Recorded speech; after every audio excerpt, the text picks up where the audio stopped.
Thank you.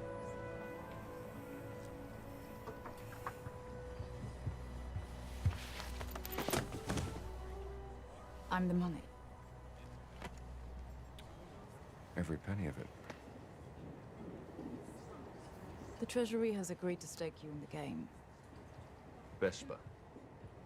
I do hope you gave your parents hell for that. Thank you. Your boss must be well connected. I've never seen so much go out the door so quickly.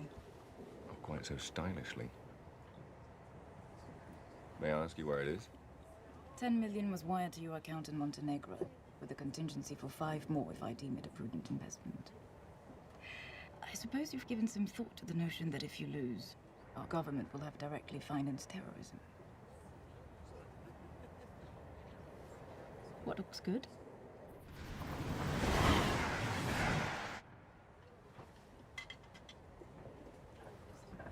So you're telling me it's a matter of probability and odds?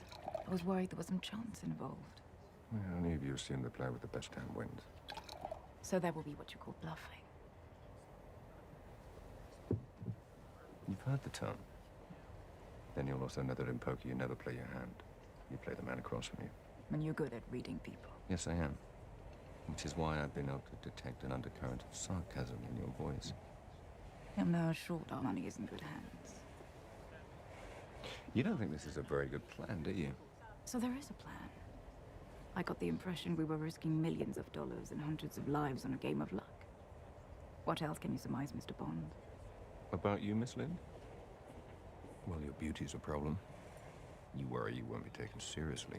Which one can say of any attractive woman with half a brain? True, but this one overcompensates by wearing slightly masculine clothing, being more aggressive than her female colleagues, which gives her a somewhat prickly demeanor. And ironically enough, makes it less likely for her to be accepted and promoted by her male superiors, who mistake her insecurities for arrogance. Now, I'd have normally gone with only child, but, you see, by the way you ignored the quip about your parents, I'm gonna have to go with orphan. All right. By the cut of your suit, you went to Oxford or wherever. Naturally think human beings dress like that. But you wear it with such disdain. My guess is you didn't come from money, and your school friends never let you forget it. Which means you were at that school by the grace of someone else's charity, hence the chip on your shoulder. And since your first thought about me ran to orphan, that's what I'd say you are. Well, you are.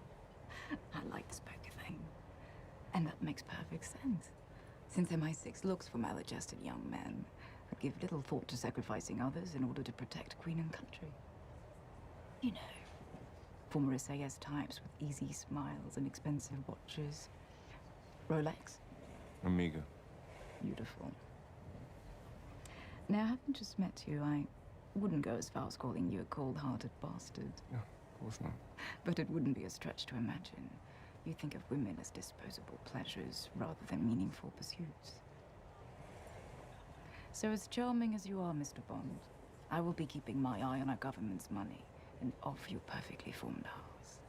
You noticed. Even accountants have imagination. How was your lamb? Skewered. On sympathizers. Good evening, Mr. Bond. Good evening, Miss Lynd.